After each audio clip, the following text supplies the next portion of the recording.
Բարի երեկո եւ բարի գալուստ հայկական ժամանակ տաղավարում զրուցելու եմ քաղաքագետ Էդգար Առաքելյանի հետ։ Բարև ձեզ, պարոն Առաքելյան։ Պարոն Առաքելյան, մեր ձևով շարժումը վերջապես գրանցել է կուսակցություն ուժեղ Հայաստան։ Մամուլի խոսնակը մեր ձևովից հայտարարել է, որ շուտով իրենք իրենց երկրի պատկերացման տեսլականը կներկայացնեն։ Նախ ընդհանուր առմամբ ինչ ակնկալել եւ սպասել, մինչ այս խոստումները եղել են, որ երկրում աղքատ մարդ չի մնա, վարչապետը կաշխատի 1 դրամով, ժողովրդական լեզվով ասած բոլորը կապրեն չաղ եւ բախտավոր։ Հիմա ինչ տեսլական սպասել եւ ակնկալել եւ ըստ էության արդեն մտնում են թափանցիկության դաշտ, այն է կուսակցություն են բացել։ Տեսեք, չաղ եւ բախտավոր ապրել են իրենք, երբ որ իրենց քաղաքական էլիտան, երբ որ Ռոբերտ Քոչարյանը եւ Սերժ Սարգսյանը ղեկավարում են Հայաստանի Հանրապետությունը եւ իրենք հանդիսանում են այդ իշխանությունների քաղաքական եւ տնտեսական հենասյուներից մեկը, ֆինանսական հենասյուներից մեկը, եւ այդ 20 տարիների ընթացքում այո Հայաստանում չաղ եւ բախտավոր մարդիկ եղել են, ու չաղ եւ բախտավոր մարդիկ հենց իրենց քաղաքական այդ շրջանակներն էին եւ հետեւաբար իրենք էլի դա շարունակելու են։ Երբ որ խոսում են ուժեղ Հայաստանի մասին, ապա էլի պետք է այդ մարդկանց ասենք 20 տարիների ընթացքում, երբ որ դուք նույն Նարեկ Կարապետյանի հայրը, երբ որ հանդիսանում էր հանրապետական խմբակցության ղեկավար, падգամավոր, հետո Սերժ Սարգսյանի աշխատակազմի ղեկավար, այսինքն շատ կարևոր պոստերում էին եւ բնականաբար այդ պոստերում հայտնվելու համար իրենք պետք է քաղաքական համախոհներ լինեին, քաղաքական գործընկերներ լինեին, թիմակից լինեին, գաղափարակից ընկերներ եւ գործընկերներ լինեին, որպիսի լինեին այդ պոստերում եւ փաստացի այդ 20 տարիների ընթացքում ոչ միայն ուժեղ Հայաստան չի կերտվել, այլ Հայաստանը գնալով թուլացել է եւ այնքան որ նույնիսկ Սերժ Սարգսյանի կառավարման տարիներին, հենց իրենց կառավարման տարիներին Ադրբեջանը համարել է, որ Հայաստանը այնքան թույլ է, որ այլևս կարող է ուղիղ ռազմական գործողություններ նախաձեռնել, դրա օրինակը 2016 թվականը եւ հետեւաբար խոսել միայն ասել ուժեղ դեռևս չի նշանակում ուժի մասին եւ ինչ վերաբերում է 1 դրամով աշխատելուն, ապա գիտեք իրենք նույն հեցի օրինակը, որը իրենք կառավարում են, ղեկավարում են, հեցում նրանք ստանում էին միլիոնավոր դրամների աշխատավարձեր եւ նույնիսկ միլիոնավոր դրամների աշխատավարձ ստանալով իրենք ձախողել են հեցի կառավարումը։ Պատկերացնում եք, որ այսպես մի դրամով պայմանական իրենք ինչ որ մի ոլորտ ղեկավարեն եւ ավելին ասեմ, որ ընդհանրապես սա պրիմիտիվ մոտեցում է, սա պոպուլիստական մոտեցում է, 1 դրամով ղեկավարել, սա նշանակում է, որ իրենց համար պետություն որպես ինստիտուտ գոյություն չունի, քանի որ պետությունը հենց ուժեղ է նրանով, երբ որ նրա ինստիտուտները բոլորը գործում են եւ այդ ինստիտուտներում աշխատող մարդիկ նորմալ պատշաճ վարձատրվում են, միգուցե իրենք մտածում են, որ իրենք այսպես ժառանգաբար կստանձնեն Հայաստանի ղեկավարի պաշտոնը եւ քանի որ իրանք հարուստ մարդիկ են դրա կարիքը չունեն, բայց ելի եմ ասում, այս մարդկանց մոտ չկա այդ ինստիտուցիոնալ մտածելակերպ, այս մարդկանց մոտ այս մարդիկ Հայաստանը մշտապես դիտարկել են որպես մի տարածք, որտեղ այսպես Մոսկվայի հերոներից իրենք կգան, կգնան, չգիտեմ, իրենց շահերը կքննարկեն, բայց ոչ Հայաստանի եւ Հայաստանի Հանրապետության շահերը եւ հետեւաբար ինչ որ իրենք առաջարկել են կամ առաջարկելու են, իրենք 20 տարի ժամանակ ունեին դա իրագործելու կամ դրան մոտ ինչ որ մի բան անելու, բայց իրենք դա չեն արել եւ մեծ առումով տեսեք այդ էլի մի դրամին անդրադառնամ, իրենք դրա հնարավորությունները բազմիցս ունեցել են, այսինքն իրենք կարային հրաժարվեին այդ հեցի աշխատավարձերից, իրենց հայրը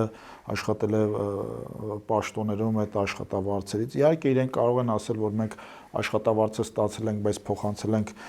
ֆոնդերին, բայց մյուս կողմից էլ մենք գիտենք, որ օրինակ հեցի պատմությունից գիտենք, որ հեցը, որը ունի ֆինանսական լուրջ խնդիրներ, ընդ որում իրանց կառավարման արդյունքում ունի ֆինանսական լուրջ խնդիրներ, իրենք գնացել են տոկոսով միջազգային ֆինանսական կազմակերպություններից վարկեր են վերցրել, հետո այդ վարկով վերցված փողը անտոկոս փոխառություն են տրամադրել իրենց հետ առնչություն ունեցող ինչ որ կազմակերպությունների, այսինքն դուրս է գալիս, որ այդ տոկոսները փակվել է ժողովրդի վճարած այդ էլեկտրաէներգիայի վարձավճարներից եւ փաստացի նաեւ այդ տոկոսներով է գոյացել այն բարձր գինը, որը կար հոսանքի հետ կապված եւ պատկերացրեք իրենք երկիր են ղեկավարում, մի օր էլ Հայաստանն են դնելու ինչ որ գրավադրելու տոկոսով փող վերցնեն, վարկեր վերցնեն, հետո այդ վարկերը անտոկոս փոխառությամբ տրամադրել, այսինքն ուրեմն իրենց հետ առնչություն ունեցող կազմակերպություններին, այսինքն ձևական առումով դուրս է գալի, որ հա իրանք մի դրամով ուրեմն երկիր են ղեկավարում, բայց միլիոնավոր այդ մի դրամը մեր վրա արժանալու է միլիոնավոր տասնյակ կամ հարյուրավոր միլիոն դոլարների եւ հետեւաբար այդ կեղծ պոպուլիստական ուրեմն հայտարարություններով ես կարծում եմ, որ չեն կարողանա խաբել մեր ժողովրդին, մեր ժողովուրդը, մեր հասարակությունը հատկապես վերջին տարիներին քաղաքականապես այնքան է հասունացել, որ տարբերվում է կեղծ իրականությունից եւ թացը չորից։ Եվ վերջին շրջանում, պարոն Առաքելյան, նկատել եք շատ ենք լսել ուժեղ ղեկավար, ուժեղ բանակցող, հիմա արդեն ուժեղ Հայաստան կուսակցություն, ուժեղի իրենց պատկերացումը ձեզ որն է, որ ճակերտավոր ասած դրսից ինչ որ մեծ եղբայր պիտի գա իրենց պաշտպանի, ավելի մեծ, ավելի հզոր, այսինքն ուժի պատկերացումը որն է ըստ իրենց։ Ես կարծում եմ, որ իրենք մի հաշվի առնելով, թե իրենց բիզնեսը հիմնականում որտեղ է եւ որտեղի հետ կապ ունեն, իրենց ուժի պատկերացումը կոնկրետ Ռուսաստանն է եւ հետեւաբար ռուսական քաղաքականությունը ցույց տվեց, այսինքն Հայաստանի Հանրապետությունը 91 թվականից մինչև առնվազն 2022 թվականը լուրջ պրոակտիվ քաղաքականություն է վարել, որը իր անվտանգային, չգիտեմ, տնտեսական եւ այլ կոմպոնենտները ուրեմն արտապատվիրակել է Ռուսաստանին, որ Ռուսաստանը պետքա դա ապահովել եւ ձախողվել է։ Ես էլ պատճառների մասին չեմ նշում, քանի որ գիտենք թե ինչա տեղի ունեցել եւ հիմա այդ մարտիկ նորից ուզում են Հայաստանը քաշել նույն այսպես ճահճի մեջ, որը ես կարծում եմ չի ստացվի, իսկ ուժի, երբ որ իրանք դիրքավորվում են որպես ուժեղ լիդեր, չգիտեմ, ուժեղ առաջնորդ եւ այլն, ես ուզում եմ հիշել, օրինակ, կհիշեք Ռուսաստանում տեղի ունեցավ այդ ծիրաների հետ կապված պատմությունը, երբ ադրբեջանական հայտնի գործարարը արգելեց, որպեսզի հայկական Միրգ բանջարեղենը ուրեմն վաճառեն իրենց տարածքներում, այդ խոշոր առևտրի այդ տարածքներում, շուկաներում ու ըստ էության հայերի Ռուսաստանում այդ իրավիճակը ցույց տվեց, որ ռուսահայ իրականության մեջ այդ նույն մեծահարուստների օլիգարխների, ովքեր իրենց ուժեղ տղերք եւ ուժեղ լիդերներ են երևակայում, չկար մեկը, որ այդ մարդկանց իրական խնդիրները լուծել ու այսպես տարբերությունը ադրբեջանցիների ու հայերի միջև ակնհայտ էր երևում եւ երևում էր, որ իրականության մեջ այնտեղ չկա ուժեղ լիդեր, հայ լիդեր, որը այդ հարցերը կլուծի այնպես, ինչպես որ պետքա։ Իհարկե որոշակի լուծումներ տրվեցին, բայց դա այն չէր, ինչ որ անհրաժեշտ էր եւ հետեւաբար պետք չի գալ, ուրեմն այստեղ հոխորտալ, խոսել ուժեղ լիդերի մասին, քանի որ կրկնեմ, մենք այդ օրինակը Ռուսաստանում տեղի ունեցածով մենք տեսել ենք, թե իրենք ինչքան ուժեղ լիդերներ են։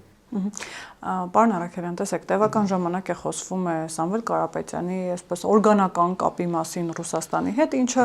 կարծես անհերքելի է, եթե անգամ ուզենաս ինչ-որ ձևով հերքել, դա անհերքելի է, դա բացահայտ փաստ է, որ Սամվել Կարապետյանը իր հարստությունների մեծ մասը, բիզնեսների մեծ մասը հենց Ռուսաստանում է ու կենսական շահերը նաև Ռուսաստանի Դաշնությունում են։ Հիմա այս ուժերը ինչ-որ թեզեր են շրջանառության մեջ դրել, այս իշխանություններին փորձելով կապել Ադրբեջանի եւ կամ Թուրքիայի հետ, ասելով, որ այս իշխանություններն էլ ղեկավարվում են Ադրբեջանից եւ կամ Թուրքիայից եւ կատարում են նրանց բոլոր պահանջները։ Օրերս Լևոն Քոչարյանը իրենց աջակիցների հետ հանդիպման ժամանակ հորդորել էր իրենց աջակիցներին, այսպես ընտրողներին, որ կամ այս ժողովուրդը կվերցնի երկրի ղեկավարումը իր ձեռքը, կամ եթե ընտրեք քաղաքացիական պայմանագրին, ապա երկրի ղեկավարումը կստանձնեն Թուրքիան եւ Ադրբեջանը։ Գիտեք նաեւ Ֆիդանի հայտարարությունը, որ ողջունում է տարածաշրջանում այս իշխանության վարած կայունությանը եւ խաղաղությանը միտված այդ քաղաքականությունը, Այստեղ որոշ լրատվականներ մեկնաբանեցին եւ նաեւ քաղաքական ուժեր անհատներ մեկնաբանեցին այնպես, որ 2026 թվականի խորհրդարանական ընտրություններում Ֆիդանը իր աջակցությունն է հայտնում Նիկոլ Փաշինյանին։ Հիմա ինչպես հասկանալ կրկին այս երկընտրանքը, երբ մի կողմից բացահայտ երևում է այդ կապը Ռուսաստանի հետ, որը անհերքելի է, մյուս կողմից այս նույն ուժերը փորձում են իշխող ուժին կապել Թուրքիայի եւ կամ Ադրբեջանի հետ։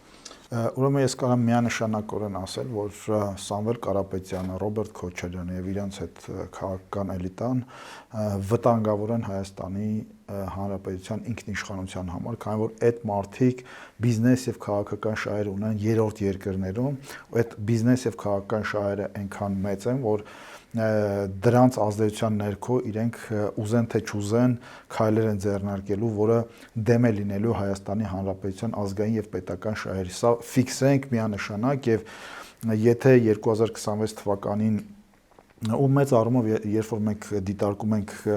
վերջին տարիների նրանց հայտարարությունը, նույն Ռոբերտ Քոչարյանի հայտարարությունը, որ դեռ պետք է հասկանանք Հայաստանը ինքնիշխան անկախ կարող է լինել, կքննարկենք, չգիտեմ, ուրեմն միութենական պետության մտնելու, չմտնելու այդ հարցերը եւ այլն, կամ դաշնակցության հայտնի այդ ներկուսակցական այդ շրջաբերականը, որտեղ խոսվում է Հայաստանի ինքնիշխանությունը նվազեցնելու մասին եւ այլն, ահա այս ամենը եւ նաեւ այլ աղբյուրներից տվյալները, ապա այս ամենը երբ որ մենք հանրագումարի ենք բերում, հասկանում ենք, որ այս ուժերը հանդես են գալիս Հայաստանի ինքնիշխանության դեմ։ Այս ուժերի համար ընդամենը պետքա իշխանություն, ընդամենը պետքա ուրեմն մի հատ լծակ ունենալ ամբողջական այս երկրում, որպեսզի իրենք ղեկավարեն ու կապ չունի այս երկիրը կլինի անկախ ինքնիշխան պետություն, թե գուբերնիա։ Ուժերի պատկերացումը իրենց մոտ դա է։ Տեսեք, նույն Ռոբերտ Քոչարյանը ասում էր այդ հարցի համատեքստում, երբ որ հարց տվեցին, ասեցին միութենական պետության մեջ մտնելու, ասում է, դե Հայաստանը միութենական պետության համատեքստում էր ասում, պետքա ինտեգրվի այդպիսի մի հատ մեծ միավորի, որպեսզի իր հետ հաշվի նստեն։ Այսինքն իրենց տրամաբանությամբ, եթե Հայաստանը դառնա ինչ որ պետությունների, ընդ որում ավտորիտար պետությունների վասալ է, այդ ժամանակ նոր Հայաստանի հետ հաշվի կնստեն։ Իրականում Հայաստանի հետ այլևս այդտեղ հաշվի նստող չի լինի, ընդհակառակը Հայաստանը իր ինքնիշխանությունը ամբողջությամբ կորցնի, ուղղակի իրենց հետ են հաշվի նստելու որոշ առումներով այնքանով, որքանով իրենք կլինեն Հայաստանի կառավարիչները, այսինքն իրենք նույնիսկ նախագահի եւ Հայաստանի վարչապետի պոստին չեն կարող հավակնել, կամ դա կլինի ֆորմալ բնույթ, քանի որ իրենք կլինեն Հայաստանի կառավարիչներ, քանի որ եթե ինքնիշխան չես, ապա չես կարող հավակնել նաեւ նման պաշտոնների կամ պոստերի։ Իսկ ինչ վերաբերում է նման հայտարարություններին, որ եթե ընտրեք, որ ժողովուրդը պետքա գա վերցնի իր իշխանությունը, ժողովուրդը 2018 թվականից այդ իշխանությունը վերցրել է իր ձեռքը, ու այդ իշխանությունը վերցրել է Ռոբերտ Քոչարյանի ու Սերժ Սարգսյանի ձեռքից, ու հիմա ժողովուրդը իրականացնում է իր իշխանությունը։ Իրենք պետքա հիշեն, որ ժողովուրդը իր իշխանությունը, իրենից խլված իշխանությունը, ու իրենից խլել էին այդ իշխանությունը Ռոբերտ Քոչարյանը եւ Սերժ Սարգսյանը, նաեւ Սամվել Կարապետյանները եւ մնացած այսպես օլիգարխները, այ իրենցից խլված իշխանությունը ժողովուրդը 2018 թվականին հետա վերցրել եւ այսօր շատ արդյունավետ այդ կառավարումը իրականացնելու է։ Իսկ ինչ վերաբերում է այդ նարատիվին, որ եթե մեզ չընտրեք կամ եթե ընտրեք քաղաքացիական պայմանագիր կուսակցությունը, ապա Թուրքիան ու Ադրբեջանը ուրեմն կգան եւ այստեղ կկառավարեն, ապա սա հայկական հայաստանյան իրականություն դրսից նետված, ընդ որում երբ որ մենք ուսումնասիրում ենք, տեսնում ենք, որ այս նարատիվը հենց գալիս է Ռուսաստանից, ռուսական այդ մեդիա քարոզչությունից, սա բերված արհեստական օրակարգ է, որպեսզի հայ ժողովրդին մշտապես դնեն այդ միակ երկընտրանքի առաջ, որ դու կամ ընտրում ես թուրքերի ու ադրբեջանցիների միջև, կամ ընտրում ես Ռուսաստանը, եւ սա կրկնեմ, այո, էլի դրսից եկած թեզ է, որը կրկնում են այն մարդիկ, ովքեր կապված են ուղիղ այդ կենտրոնի հետ, եւ նրանք մշտապես փորձել են Հայաստանին ցույց տալ, որ իրենք այլընտրանք չունեն։ Տեսեք, նույն Ռուսաստանից կար, չէ՞, այդ նարատիվը, թե որտեղ եք գնալու, էլի փախնելու տեղ չունեք, մեկը մեր հետ եք։ Սա նաև այդ նարատիվի շրջանակներում, ու երբ որ Հայաստանը այսօր գործնականում ցույց է տալիս ու ապացուցում է, որ մեր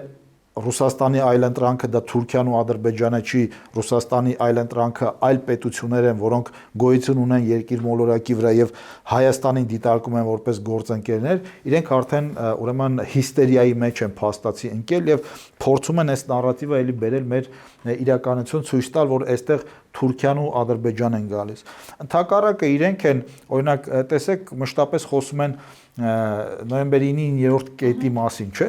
Նոյեմբերի 9-ի 9-րդ կետով, ոչ թե կետով, այդ կետը Ադրբեջանը, Թուրքիան եւ Ռուսաստանը մեկնաբանում են որպես միջանցք։ Այդ կետին կողմը նաեւ հայաստանյան այդ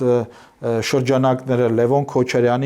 Քոչարյանը իր հայրը ու այդ շրջանակները առավոտանից իրիկուն խոսում են այդ նոյեմբերի 9-ի 9-րդ կետի ուրեմն մասին հենց այդ համատեքստում, այսինքն այս մարտիկ իրականության մեջ պատրաստ են այդ միջանցքը տալ իբր Ռուսաստանին, բայց այդ միջանցքը ռուսական չի լինել, այդ միջանցքը լինելու ռուս, ադրբեջանա-թուրքական ու այսօր եկել են մեղադրում են մարդկանց, թե իբր Հայաստանում ղեկավարելու են ուրեմն Ադրբեջանը եւ Թուրքիան։ Ոչ, Հայաստանը այսօր շատ լուրջ գործընկերներ է ուրեմն գտել, շատ լուրջ հարաբերություններ ունի իդեմս Միացյալ Նահանգների, իդեմս եվրոպական պետությունների, իդեմս կենտրոնական Ասիայի երկրների, իդեմս Հնդկաստանի եւ ելի շատ երկրների, եւ սա բնականաբար դուր չի գալիս այդ շրջանակներին, քանի որ այդ շրջանակները իշխանության են եկել եւ իշխանություն են պահել հենց Հայաստանի ինքնիշխանության հաշվին։ Նրանք չեն եղել լեգիտիմ,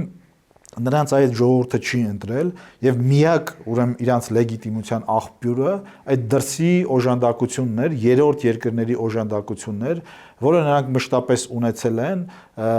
դրա արդյունքում պահել են իշխանությունը, բայց դրա արդյունքում Հայաստանի ինքնիշխանությունը գրեթե զրոյացվել է եւ ինչ վերաբերում է մնացածին, ապա թող Լևոն Քոչարյանը պատասխանի, եթե այդքան խոսում է արժանապատվությունից ու ինքնիշխանությունից, այդ ինչպես է լինում, որ իրենք գալիս են Հայաստանի Հանրապետություն ըստ էության որպես միջին վիճակագրական սոցիալական կարգավիճակ ունեցող քաղաքացիներ ու իրենց կառավարման ավարտին իրենք տասնյակ միլիոնավոր դոլարների այն ինչ որ այսօր մենք գիտենք, էլի, այսինքն այն ինչ որ կա փաստագրված, հա, մոտ 200 միլիոն դոլարի մասին է խոսքը։ Ոնց է ստացվում, որ այս աղքատ երկրում դուք կարողանում եք հարյուրավոր միլիոն դոլարներ կուտակել, իսկ այս երկիրը տենց էլ ոտի չի կարող։ Այդ ոնց է կառավարել, որ ձեր ընտանեկան բյուջեն հարյուրավոր միլիոն դոլարների է հասել, իսկ այս երկրի բյուջեն ձեր կառավարման տարիներին շատ քիչ, այսպես ուրեմն աճեր է գրանցել թե Ռոբերտ Քոչարյանի եւ թե Սերժ Սարգսյանի տարիներին։ Կամ եթե այդքան լավ էիք կառավարում Ռոբերտ Քոչարյանի եւ Սերժ Սարգսյանի կառավարման տարիներին, Հայաստանը լքել է կես միլիոնից ավել մարդ, 600,000-ի կարգի պլյուս մինուսով մարդ։ Այդ ոնց եք կառավարում, այդքան լավ, այդքան որ ուժեղ տղեկ էիք, այդքան որ ուժեղ առաջնորդներ էիք, լիդերներ էիք, Հայաստանի մասին մտածում էիք։ Այդ ինչպես է կառավարել լավ, որ Հայաստանը լքել է կես միլիոնից ավել մարդ։ Դա Ղարաբաղի բնակչության մոտ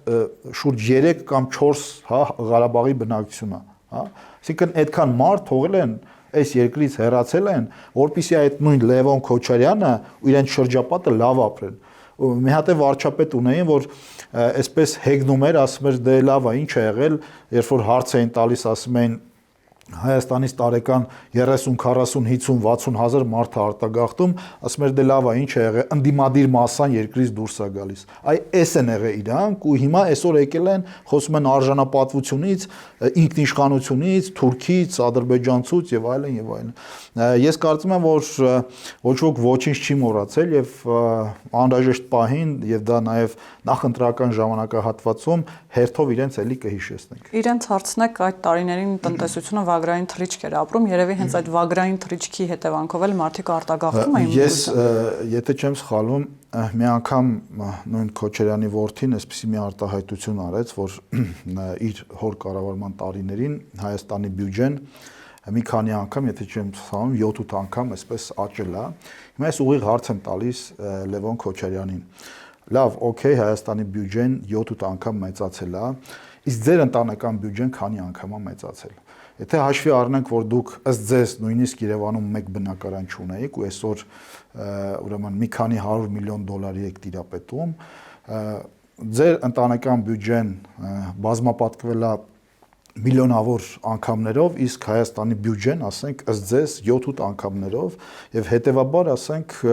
ինչպես է ստացվում, որ այդ երկրի բյուջեն, որի մասին դուք այդքան լավ մտածել եք կամ շատ մտածել եք 7-8 անգամ մեծացել, իսկ ձեր ընտանեկան բյուջեն միլիոնավոր անգամներով, եթե հաշվի առնենք ձեր ասածները եւ հիմիկված ձեր կարողությունները։ Պարոն Արաքելյան, արդեն քանիցս հատկապես երբ նախանշվում էր Միրզոյան-Ռուբիո հանդիպումը Միացյալ Նահանգներում եւ հետո հրապարակվեց հայտնի փաստաթուղթը թրիփի տեխնիկական բովանդակությունը, որոշակի մանրամասներ, թե թրիփը ինչ պայմաններով,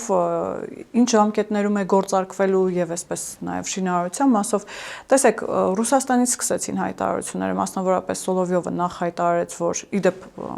առաջներում ասում էին ուր պիտի գնաք դուք ում եք պետք, հիմա ասում են որ Հայաստանը մեր հետաքրքրությունների գոտին է եւ չպիտի գնա։ Այո, եւ չպիտի գնա, իրավունք չունի, այլապես մենք հատուկ գործողություններ կանենք, ինչպես օրինակ Ուկրաինայում։ Դե Զախարովան եկավ եւ ասաց, որ պարզապես լրագրողի կարծիք է, ինչ եք այդքան աղմուկ բարձրացնում, բայց հիմա տեսեք, Դուգինն է արտահայտվել, բավականին էլի հետաքրքիր հայտարարություն է արել, որ Վրաստանի, Ադրբեջանի, Հայաստանի, Ուզբեկստանի, Ղրղստանի, այսինքն հետխորհրդային պետությունները հատկապես նշելով այս 5 երկրները իրավունք չունեն ինքնիշխան եւ անկախ լինել, որովհետեւ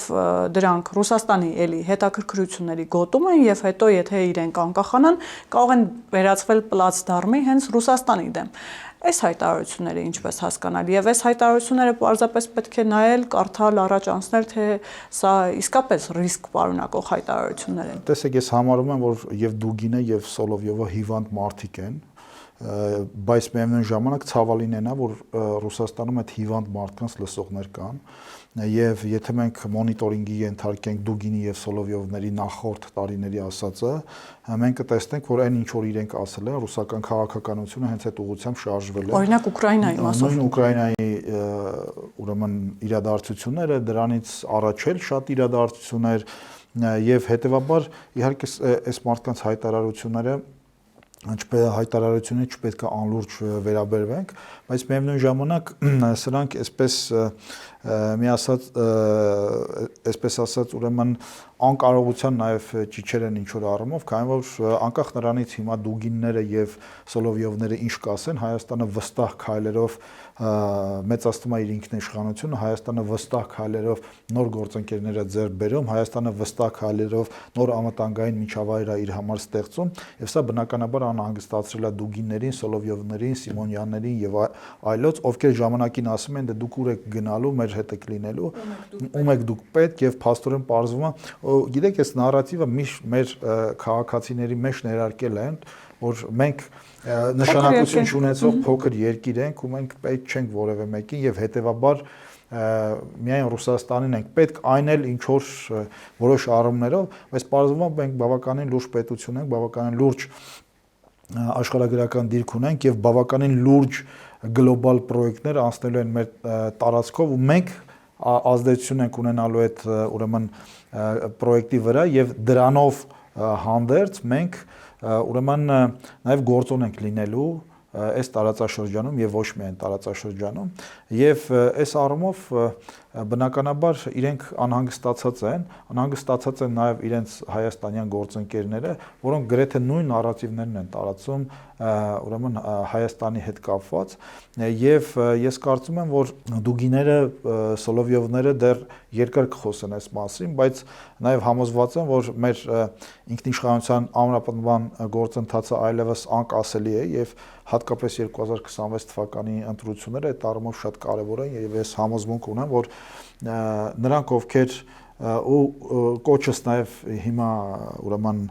մեր քաղաքացիներին է, հատկապես Սոլովյովի եւ Դուգինի հայտարարությունների օրինակով, որ տեսեք կեղծ նարատիվ են տարածում, թե իբր քաղաքացիական պայմանագիր կուսակցությանը, եթե ընտրելու եք կամ այստեղ Ադրբեջան ու Թուրքիան են գալու, ոչ այստեղ եկել է Միացյալ Նահանգները իր տնտեսական շահով նախ եւ առաջ, բայց Դուգինի եւ Սոլովյովի հայտարարությունները հաշվի առնելով մեր քաղաքացիները պետք է իմանան, որ եթե իրենք ընտրում են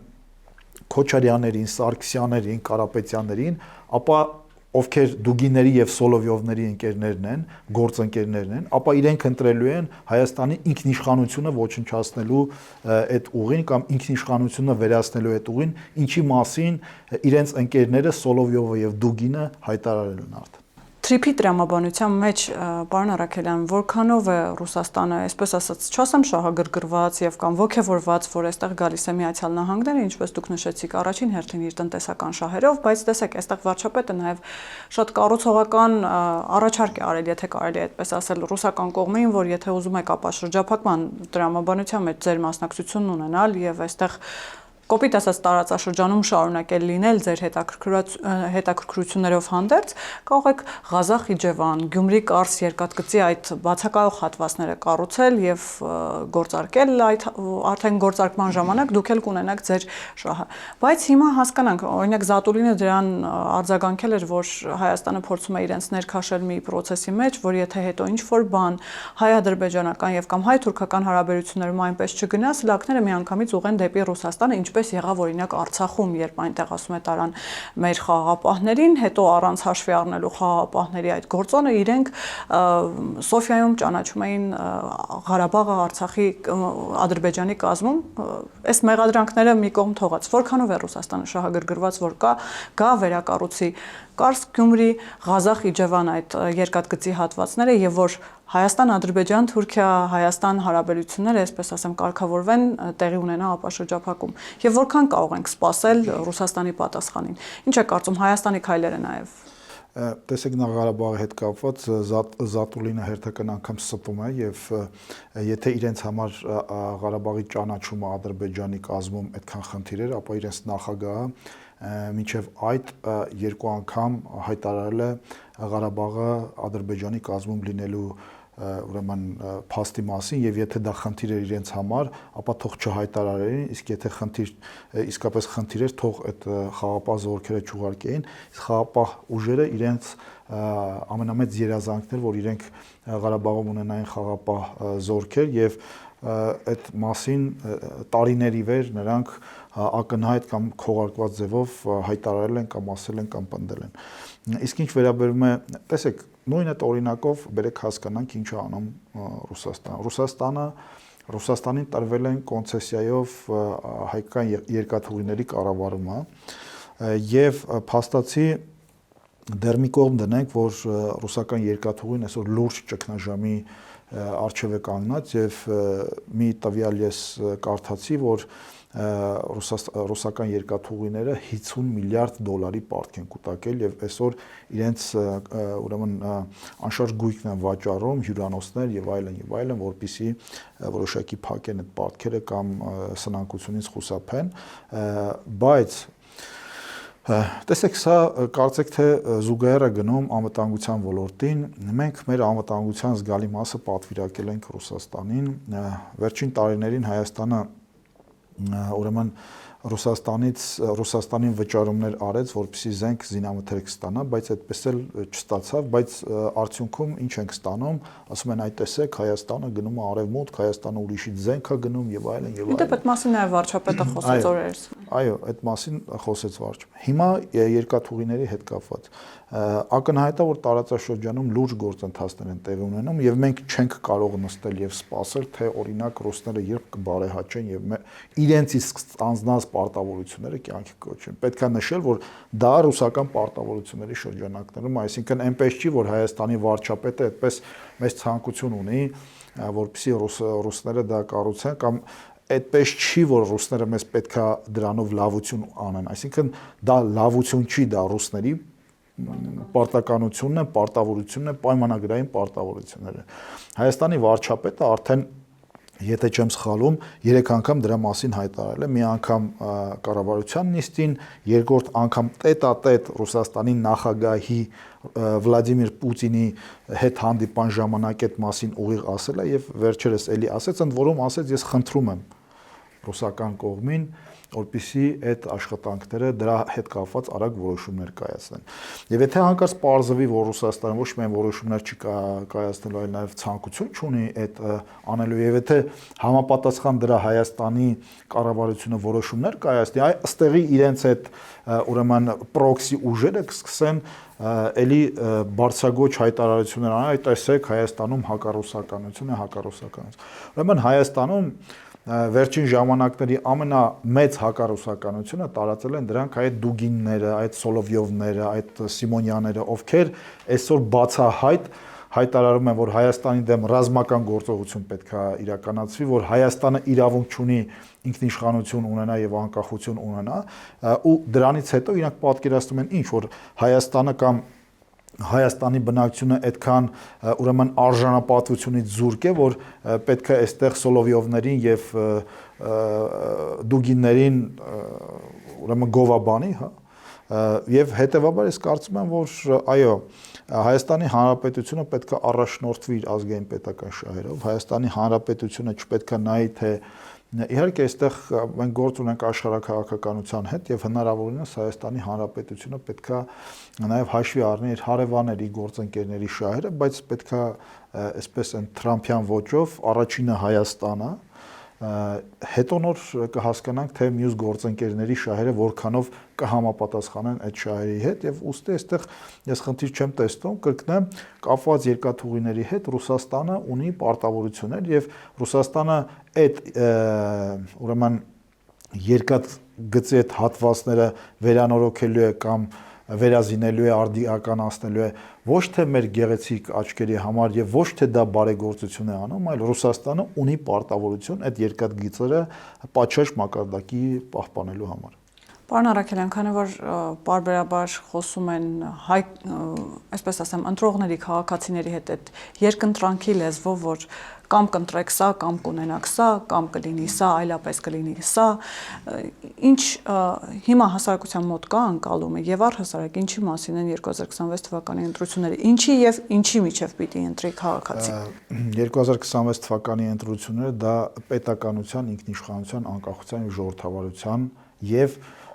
ոչ պետականության, ոչ ինքնիշխանության, ոչ ժողովրդավարության եւ ավտորիտար ռեժիմի միջև ընտրություն է, ավելին 2026 թվականի ընտրությունները պատերազմի եւ խաղաղության միջև ընտրություններ են եւ ես կարծում եմ, որ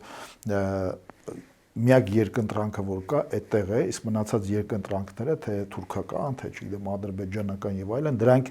էլի արհեստականորեն բերված են հայկական օրակարգ, որպիսի Հայաստանին, Հայաստանի քաղաքացիներին այլընտրանք չտան կամ արհեստականորեն պահեն այդ երկընտրանքի շրջանակներում, որպիսի այն այլընտրանքները, որ բացվել են թրիփով եւ առաջիկա այլ նախագծերով, որպիսի